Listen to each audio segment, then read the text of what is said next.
a este simposio de intestino corto, falla intestinal, que es un tema que hemos venido desarrollando hace unos pocos años, no voy a decir cuántos para no revelarnos, en el manejo de una patología supremamente compleja y supremamente difícil, como es el síndrome de intestino corto, enmarcado de lo que es la falla intestinal. Llevamos ya unos años con el doctor Cadena en la unidad de falla intestinal de la Fundación Santa Fe de Bogotá, siendo referentes a nivel nacional e internacional de este tipo de pacientes que frecuentemente atraviesan por abdómenes catastróficos y que terminan en este tipo de secuelas de pérdida del intestino y que hacen que su manejo sea bastante complejo. Queremos arrancar con falla intestinal para poder marcar posteriormente o dedicar más tiempo a lo que es el manejo del síndrome del intestino corto. Desde 1940 ya se vienen conociendo abordajes de lo que era la peritonitis y las catástrofes intraabdominales. Se reconocieron en esa época bacterias entéricas vivas en los lados peritoneales, en experimentos que se hacían en esa época, y en 1954 se logró demostrar cómo las bacterias cruzaban la pared intestinal después de hemorragias o traumas y atravesaban la barrera intestinal y llegaban al peritoneo, ocasionando peritonitis. En el 77, Polk y Fry reportan que el 50% de los pacientes sépticos de la UCI tenían un foco intestinal. Entonces, imagínense el problema grave que ya se enfrentaba en esa época, cuando las unidades de cuidado intensivo estaban relativamente nuevas. Ya la mitad de ellas estaban ocupadas por agentes infecciosos y el manejo de esta patología infecciosa es muy difícil, muy complejo. Y si bien en esa época no existía el concepto de multidisciplinaridad como lo tenemos actualmente, pues se hacían todos los esfuerzos por sacar los pacientes adelante con una altísima mortalidad. Berg, Arlington defienden el concepto de la translocación bacteriana, indicando cómo la pérdida de la barrera del GALT, que es básicamente moco con inmunoglobulina, y las células del intestino permean o permiten el paso de las bacterias. Y se demuestra cómo muy tempranamente en etapas de shock ya había ganglios atrapando bacterias, ganglios mesentéricos, lo cual implicaba que estas migraban desde el interior de la luz, ahora se llaman microbiota, y esa microbiota migraba hacia los ganglios linfáticos y entonces ya se sabía que esa translocación bacteriana era la causante de muchos problemas sistémicos, como a partir de un foco local, apendicitis perforada, peritonitis localizada, peritonitis generalizada, ¿sí? A partir de ese foco se generaba todo con la translocación y se llegaba a complicaciones sistémicas, bacteremias y sepsis. En el 2011, Pitton define la falla intestinal por primera vez como la reducción aguda de enterocitos y o la disfunción de los mismos, asociado o no a la pérdida de función intestinal. Miren ustedes que para tener una falla intestinal no necesariamente usted necesita tener poco intestino, puede tener intestino, pero no funciona bien. Infortunadamente, el intestino, como todos los órganos, entra en disfunción y luego en falla.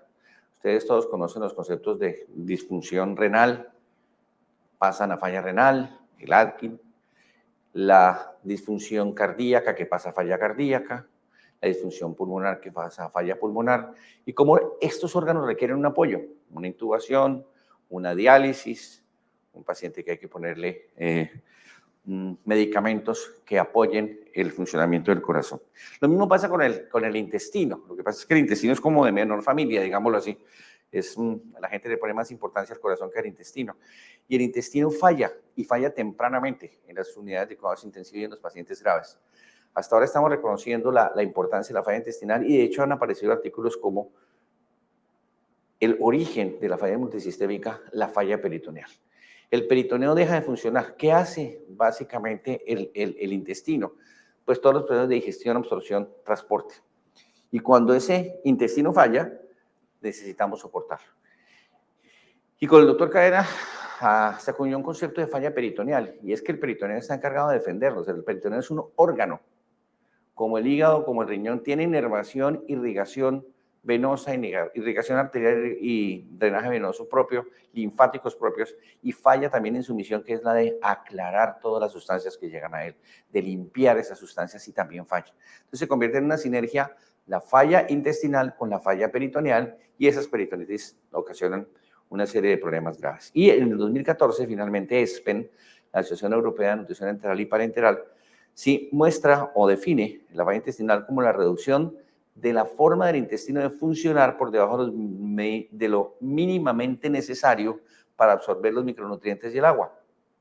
Es decir, un intestino no es capaz de hacer las funciones básicas vitales que nos mantienen vivos, que es agarrar los nutrientes, procesarlos y pasarlos al hígado para que sean distribuidos dentro de toda la economía del organismo. Ese organismo que falla, bien sea por tamaño, porque lo tuvimos que cortar, o porque tiene una fístula, o porque tiene una enteritis por radiación, o porque tiene una peritonitis con un edema muy grande en las paredes del intestino, no hace que funcione y tenemos que soportarlo. Y así como hay medicamentos y aparatos que suplen las funciones de los otros órganos en la falla, que están fallando, también existen aparatos, medicamentos, ¿sí?, que suplen la función del intestino. Entonces, eso es muy importante entenderlo para poder saber de qué es lo que estamos hablando, ¿de acuerdo? Funcionalmente se clasifica la falla intestinal en tres. La tipo 1, que es muy frecuente. Lo que pasa es que no la reconocemos y no la diagnosticamos. Muy frecuente porque son los posoperatorios, ¿sí? Es el posoperatorio del paciente con una peritonitis que tiene un hilio dinámico, no un hilo obstructivo, sino un hilo en el cual el intestino está parcialmente paralizado y sus funciones se ven afectadas. Entonces ustedes, como cirujanos o como médicos, pasan y ponen nada bioral. ¿Por qué? Porque el paciente no lo tolera. Entonces, ¿qué pasa con ese intestino cuya función es absorber los nutrientes y no está funcionando? Lo estamos dejando descansar, pero tenemos que soportar esa falla. Por lo general, es aguda esta falla, dura muy poco y la podemos soportar con líquidos endovenosos. Por lo general, a las 48 horas tenemos que ponerle destroza al organismo, porque la destroza nos permite a nosotros inhibir una serie de procesos que se producen por la falta del azúcar, y es tal vez la más común de las fallas intestinales. La tipo 2 es una situación que se prolongó en el tiempo, el paciente se torna metabólicamente inestable, empiezan ustedes a ver hipocalemias, empiezan a ver hipocalcemias, empiezan a ver hipomagnasemias, empiezan a ver hipo de todas las cosas que el organismo debe hacer, entre ellas el fósforo. Entonces, ese organismo se torna inestable. Entonces, es el momento en que tenemos que intervenir y ya elevamos de unos líquidos endovenosos a una nutrición artificial. Ese es el manejo médico de esa situación. Tipo 2 requiere un abordaje multidisciplinar, porque ya no es solo el cirujano el que tiene que intervenir, no es solo el intensivista el que tiene que intervenir, tienen que intervenir los equipos de soporte metabólico, tienen que intervenir los equipos de terapia multimodal para tratar de soportar esa falla y hacer que dure lo menos posible y el paciente recupere su habilidad de ingerir alimentos por vía propia. Puede durar semanas e incluso meses, 2, 3 meses. Nosotros hacemos operaciones que per se provocan hilos prolongados. Si ustedes se fijan en una cirugía de Whipple, en la cual hay una resección de la cabeza del páncreas, ¿sí?, con el parte del duodeno, esa es una cirugía que provoca un hilo prolongado. Con el tiempo, esa situación se revierte. Una gastroparesia, por ejemplo, es otro de las situaciones médicas no quirúrgicas que puede prolongar este tipo de situación y se considera una falla intestinal tipo 2. Y la tipo 3 es una situación crónica en la cual han pasado más de 5 o 6 meses y puede durar años. Los pacientes se tornan metabólicamente estables y podemos revertir esa situación con el tiempo y con medicamentos, y ahí podemos entonces encuadrar el síndrome de intestino corto. Este paciente puede durar 3, 4, 5, 6 años. Nosotros somos pacientes de 5 años con nutriciones parenterales ambulatorias cíclicas nocturnas. En el día llevan una vida normal y son muchos más de los que uno cree. En un entrenamiento que tuvimos oportunidad con el doctor Cadena en Inglaterra, mirar, tenían en la unidad Sir David Cuberson 35 pacientes con nutriciones parenterales ambulatorias. Y usted los veía llegar a control y eran pacientes activos, hacían su trabajo, estaban en su casa, ¿sí? Iban a esto y por la noche les ponían nutrición parenteral y ya una vida bastante normal. Muchos de ellos derivaban en trasplantes intestinales, otros llevaban una vida normal durante muchos años y nosotros hemos tenido oportunidad de tener el paciente que más nos ha durado, ha sido 6 años con un síndrome de intestino ultracorto, tiene 5 centímetros y con un manejo médico de rehabilitación multimodal, con un manejo quirúrgico muy complicado, hemos logrado tener que tenga una vida completamente normal, viaja y está bastante bien en este momento. La aguda, como les decía, puede ser quirúrgica o médica, fístulas, obstrucciones intestinales, ilios. Las médicas tenemos enteritis, quimioterapia, irradiación, infecciones por HIV. Entonces el intestino no está funcionando, ¿sí? Ustedes pueden ver aquí cómo este paciente, por ejemplo, que tiene una fístula o una obstrucción intestinal, una disfunción del tracto gastrointestinal por enteritis, quimioterapia, infección o ilio, puede causar esta insuficiencia intestinal de tipo agudo. Y la crónica básicamente se presenta cuando tenemos resecciones intestinales, gastrectomías, bypass gástricos, ahora que está tan de moda la cirugía de bypass gástrico, disfunción del intestino delgado, enfermedad de Crohn, irradiación, atrofia de las mediosidades y enteropatías inmunes, como parte de esta gran etiología de estas enfermedades que causan esta insuficiencia intestinal crónica. El intestino crónico tal vez es el más estudiado, el de mejor abordaje y actualmente tenemos medicamentos incluso que revierten el intestino corto, ¿sí? Y que nos permiten a nosotros recuperar la vida de estos pacientes. ¿Qué es el intestino corto? El intestino corto es una situación en la cual hay una incapacidad del intestino delgado para absorber nutrientes y fluidos y que impiden la desnutrición, deshidratación y trastornos hidroelectrolíticos secundarios. El intestino corto puede ser anatómico, es decir, tenemos una superficie grande de intestino, nos vemos abocados a resecarla por cualquier situación que se nos presente, perforaciones múltiples, necrosis intestinal, isquemia intestinal, o intestino corto funcional, en el cual hay un buen tamaño, pero no funciona bien. Sus vellosidades se han atrofiado, su intestino se ha quemado, bien sea por enteritis, su intestino ha sido afectado por drogas como la quimioterapia, y eso hace que no pueda ejercer su labor de absorber nutrientes y fluidos para hacer que el paciente esté bien nutrido. Fleming Remington la definen como la reducción de la masa funcionante por debajo de la cantidad mínima para la adecuada digestión y absorción de los nutrientes, como les expliqué, ¿sí? Y en este tipo de intestino corto, ¿sí? Al perderse toda esta cosa, no podemos decir que hay una cura como tal para el intestino corto, pero vemos una mejoría notable en todos sus síntomas, en todo su devenir fisiológico. Podemos hacer operaciones de reversión, operaciones de alargamiento desde el punto de vista quirúrgico, podemos dar tratamiento médico con estimulantes que hagan que crezcan las vellosidades intestinales. El teoglutide hace que las vellosidades crezcan y se absorban los nutrientes, ¿sí? Y en el intestino corto podemos tener entonces este tipo de cosas. Inicialmente abordamos el paciente con nutrición parenteral sí o sí. El tratamiento médico inicial es la nutrición parenteral, ¿sí? Y el trasplante intestinal lo reservamos para cuando hay una falla de múltiples órganos. Es decir, el paciente lleva mucho tiempo sin poder ingerir alimentos y su hígado empieza a disfuncionar. Entonces, en ese momento empezamos a pensar que de pronto requiere un trasplante de varios órganos. Sin embargo, a raíz de la entrada de los lípidos de cuarta generación, la incidencia de disfunción hepática y la incidencia de daño hepático se ha vuelto mínima y los trasplantes intestinales se han venido reduciendo dramáticamente a indicaciones muy puntuales que veremos más adelante. Más o menos, un paciente de estos puede costar entre 50 a 70 mil euros por año el manejo de este paciente. Entonces, imagínense el impacto económico que esto produce. Y la supervivencia del trasplante de intestino es de 4 años del 90%. Es decir, y tienen una autonomía que no es muy buena. La calidad de vida de esos pacientes se torna difícil porque al ser el intestino un órgano inmunológicamente activo, al ser el intestino un órgano hormonalmente activo, la suplencia hormonal que hay que darle y la inmunosupresión que hay que darle hace que la calidad de vida se afecte mucho.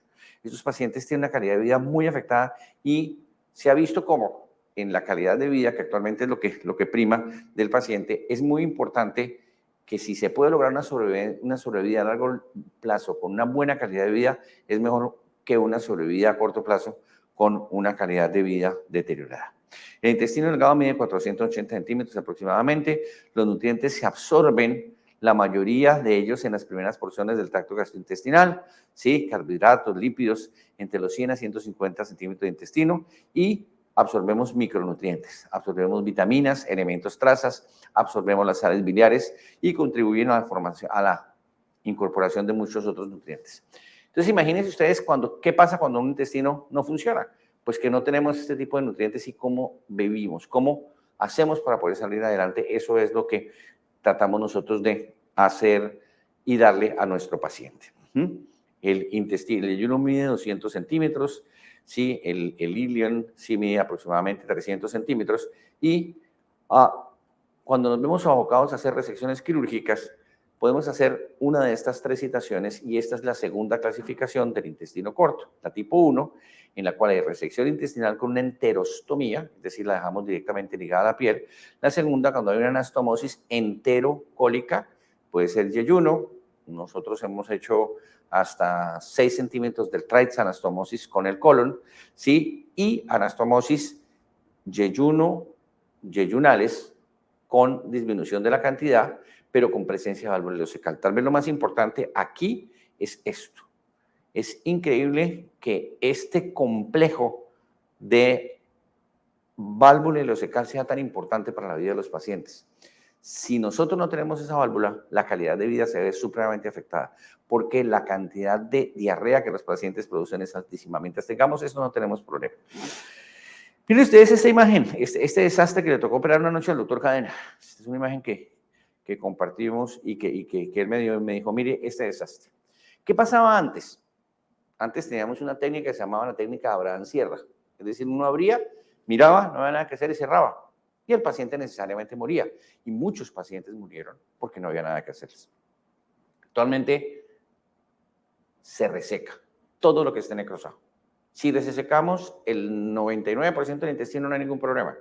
Es mandatorio que nosotros tengamos después que rehabilitar a ese paciente. Y lo que nos damos cuenta con el tiempo es que si nosotros dejamos segmentos de colon o segmentos de intestino viables, podemos hacer muchas cosas para mejorar la calidad de vida del paciente y este puede vivir muchos años con una falla intestinal tipo 3. Resecciones intestinales no solo pueden ser por isquemia mesentérica, aunque la edad ha venido aumentando y eso hace que nosotros tengamos entonces mayor incidencia de isquemia mesentérica, arterial o venosa, enfermedad de Crohn, el trauma, las neoplasias. La pérdida funcional puede ser por una enfermedad de Crohn, por una enteritis actínica. Sí, hemos tenido que intervenir a varios pacientes con enteritis actínica crónica después de 5 o 6 años de radioterapia pélvica. Los pacientes hacen unas estenosis del intestino que obligan a hacer resecciones intestinales múltiples y se pierde un buen volumen de la misma por la resección que hacemos nosotros. Esta es una penosa situación a la que nos vemos obligados, es resecar todo ese intestino. ¿Cómo va a vivir ese ser humano? ¿Cómo se va a alimentar ese ser humano? ¿Qué va a comer ese ser humano? ¿Cómo va a ser su calidad de vida? Actualmente poseemos la tecnología, poseemos los medios, poseemos los medicamentos para brindarle a nuestro paciente una buena calidad de vida. ¿Cómo? A través de las unidades de falla intestinal. Aquí ustedes pueden ver, este paciente tiene muy poco intestino, está anastomosado, ven segmentos de colon y resulta que hemos descubierto que el colon cambia su función de solo absorber agua y electrolitos, que esa es básicamente su función, y formar el bolo fecal, a absorber otro tipo de nutrientes, que como se nos mostró en los primeros diapositivos no lo hacía. Actualmente nos hemos dado cuenta que ese epitelio puede migrar y se puede convertir en una fuente muy importante para nutrir a nuestros pacientes. Hemos descubierto nuevas terapias para el tratamiento del intestino corto, ¿sí? Y podemos nosotros hacer que mejore el funcionamiento de ese intestino. La función del intestino es más importante que su longitud. Vamos a tener segmentos muy cortos, de 5, 10, 15 centímetros, pero que hacemos que funcionen muy bien. Tenemos medicamentos, como les decía, el teduglutide, tenemos el apoyo de la nutrición parenteral crónica, catéteres que nos infectan, estancias que se modifican para poder hacer que ese segmento pequeño de intestino que nos quedó funcione y le podamos dar lo que yo les decía al paciente, una buena calidad de vida.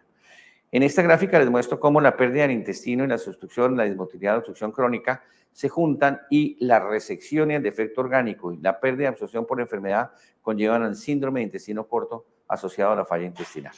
Aquí está la gran cantidad de hormonas que secreta el intestino. Es increíble que uno piense que el órgano que más puede producir hormonas, ¿sí?, sea la hipófisis, la neurohipófisis, los testículos, los ovarios. Mentiras, el que más produce es el intestino. Miren la cantidad de hormonas que produce GIP, BIP, PYY, GLP2, ¿sí? No voy a decir los nombres, simplemente voy a decir las abreviaturas, pero estos péptidos intestinales vasoactivos, lo del péptido YY, son importantísimos, no solo para la función de absorber los nutrientes, sino para una gran cantidad de funciones, porque forman ejes que estimulan a otros órganos a producir otra serie de hormonas. Entonces, cuando nosotros tenemos una resección intestinal menor del 50%, por lo general no hay ningún trastorno, el intestino se adapta solo. Entre el 50 al 70%, el síndrome es transitorio, es decir, tenemos síntomas, pero lo logramos controlar rápidamente, y más del 75% de pérdida del intestino causa un síndrome permanente que tenemos nosotros obligación de mirar. Se van a disminuir la absorción de líquidos, electrolitos, calcio, fósforo, vitaminas, enzimas, y veremos más adelante cómo es el manejo de estos pacientes, pero entiendan ustedes que al resecar el intestino, pues perdemos toda esta cantidad de hormonas reguladoras y perdemos la absorción de una gran cantidad de nutrientes, sin terminar de pensar que las sales biliares también las vamos a perder, que se pierde el ileal brake, que es el freno ileal que nosotros tenemos, y esto hace que tengamos una pérdida y una malabsorción de micronutrientes con diarreas que pueden llegar a ser 15, 18, 20 al día. Si entendemos que un día tiene 24 horas, cuando uno tiene 20 diarreas, pues prácticamente vive en el baño, prácticamente le toca pasar el televisor del mundial para verlo sentado en la taza del baño porque no puede salir y la calidad de vida se ve supremamente afectada y por lo tanto nosotros tenemos que hacer que mejore notablemente esto y podamos brindarle al paciente una buena incorporación hacia la sociedad. ¿Sí? En el ileum se absorben las sales biliares conjugadas, ustedes saben que hay un ciclo enterohepático que dura 12 o 13 veces en que se absorben las sales biliares y cuando no se absorben empezamos a afectar el triángulo admiral de Small y estos pacientes hacen casi todos colelitiasis, pues como ñapa, digo yo, de toda la patología de base que tienen, desarrollan colelitiasis y nosotros pensamos con el doctor Cadena casi que es mandatorio hacerles una colecistectomía profiláctica porque hemos tenido que intervenir muchos de estos pacientes a los que se les reseca intestino y de pronto les da una colecistitis aguda y les dan pancreatitis. Tenemos un paciente que le dieron 3 pancreatitis. Simplemente desarrolló cálculos, hicieron pancreatitis y nos tocó después meternos ese abdomen que estaba prácticamente congelado y nos tocó hacer cirugía old fashion, no la pudimos hacer laparoscópica y fue bastante complicado y nos ha pasado en varias oportunidades con esto. Déficit de vitamina B12, ¿sí? Y, como les decía, los cálculos y la presencia de cálculos renales. Es muy importante ya que al no absorberse los ácidos grasos, la unión del calcio con estas, se impide y se causa una hiperoxaluria y se causan cálculos de oxalatos que son muy, muy complejos de manejar. La sola pérdida del ilion distal causa esteatorrea, ¿sí? Y la pérdida de menos de 100 centímetros del ilion distal causa diarrea acósea, es decir, tipo coleriforme. Fíjense que no solo es el segmento que se reseca, sino la calidad del segmento o el sitio donde esté esta mala absorción. La válvula ileocecal, como les decía, para nosotros es supremamente importante. Miren lo que regula el tránsito intestinal. La desconjugación de las ácidos biliares que agrada la absorción de vitamina B12 y se aumenta el sobrecrecimiento bacteriano. Entonces tenemos diarreas infecciosas. Pacientes empiezan a hacer diarreas cuando los tenemos controlados, les tomamos unos exámenes de coproscópicos y vemos que están completamente variadas y tenemos que utilizar probióticos en este caso para eso, ¿de acuerdo? Fuera de eso, impide la buena absorción de sodio, impide la buena absorción de potasio, impide la buena absorción de agua, ¿sí? Y al disminuir esa superficie de absorción tiene un efecto sobre el vaciamiento gástrico, ¿sí? Que hace que haya una reacción a ese nivel, ¿sí? Causando hipersecreción gástrica, diarrea, esteatorrea e hiperoxaluria, como les mencioné. Si nosotros resecamos el segmento del colon, alteramos los líquidos electrolitos, alteramos los triglicéridos de cadena media, alteramos los ácidos grasos de cadena corta que no los podemos ingerir de afuera, sino que los tenemos que producir.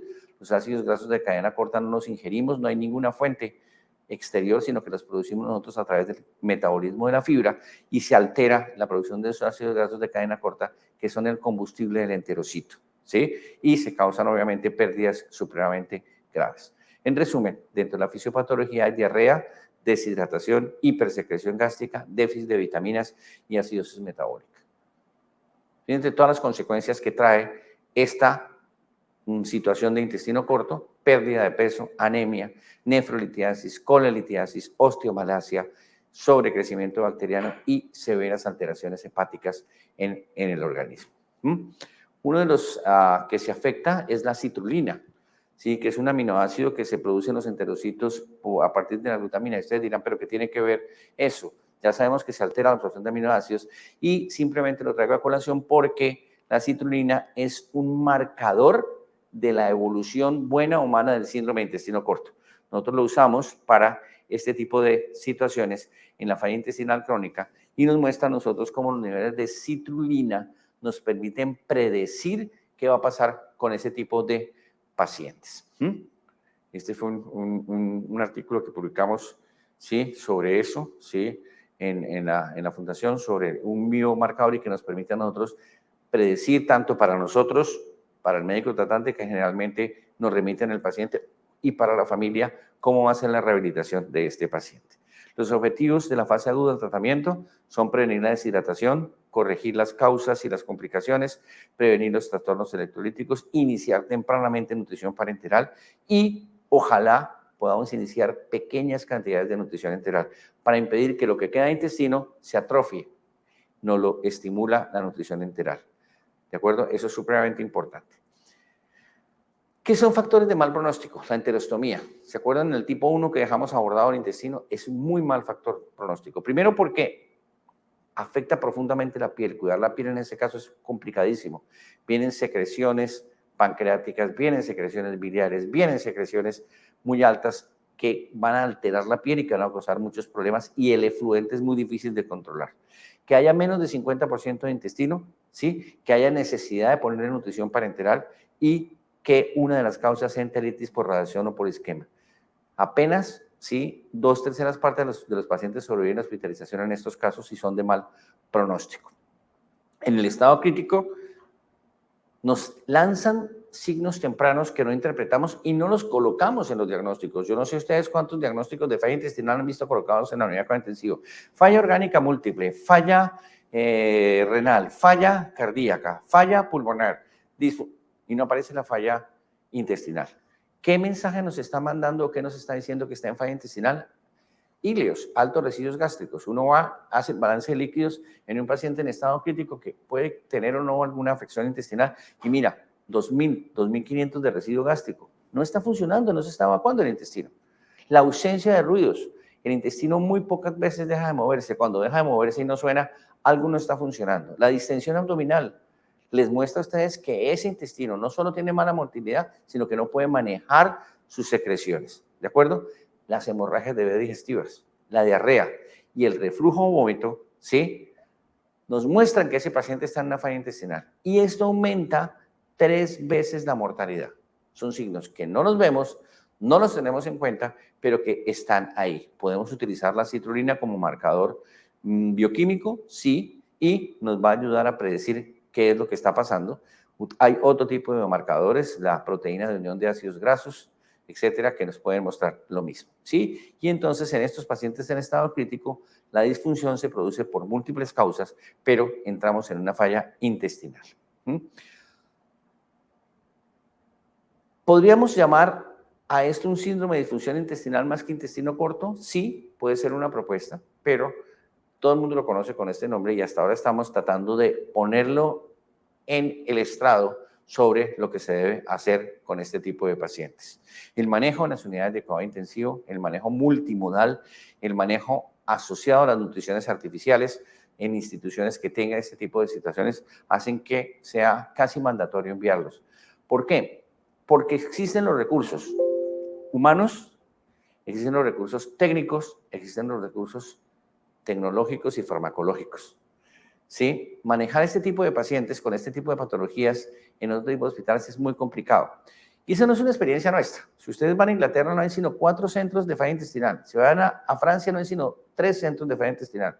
Si van a Bélgica, solamente hay 5 centros de falla intestinal, con muchos pacientes, pero han decidido agruparlos porque es mucho mejor ese manejo en unidades en donde existen. En Colombia tenemos 3, 2 en Medellín, 1 en la Fundación Santa Fe de Bogotá, ¿sí? Obviamente, Serena del Mar cuenta con la misma unidad de falla intestinal, somos exactamente lo mismo y tenemos cómo manejar estos pacientes en el sitio donde lo podemos hacer y con el conocimiento de lo que podemos lograr.